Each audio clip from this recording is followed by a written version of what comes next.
Christianity is a miracle.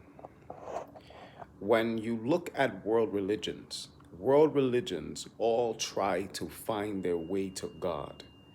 They use every means they possibly can.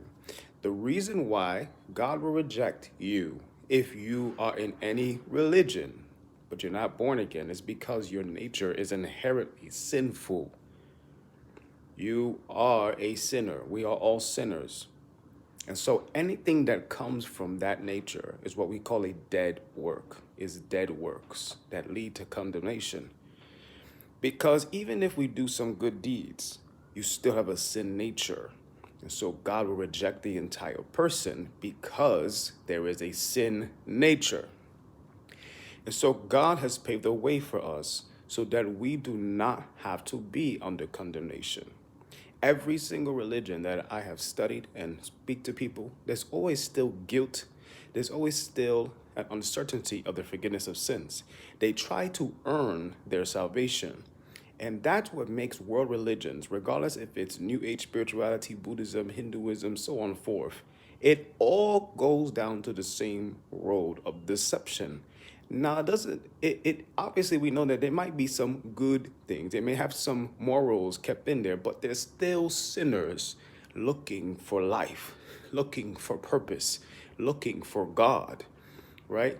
And so it still represents the Adamic race, the fall of man, trying to come back to God in their own merit.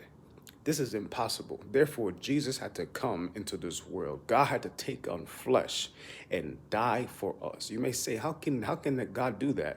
Well, God, as an eternal spirit being, took on flesh and became sin for us and rose from the dead. That resurrection proves his divinity. In his humanity, he became sin for us. Therefore, he took on the penalty for our sins. He became our substitute so that we will not face eternal judgment. And apart from that, the resurrection proves that he is God because hell and death, if someone sins, they cannot escape that. Jesus escaped that because his nature is sinless and perfect. We must consider that Jesus did not have a human father. Therefore, the nature that he took on was the nature of the Father. This is the divine nature that he carried.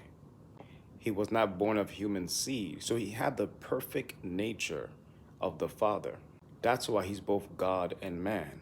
But he humbled himself as a servant to the obedience of the cross. The incarnation points to the resurrection because he has no sin. Therefore, he can save us.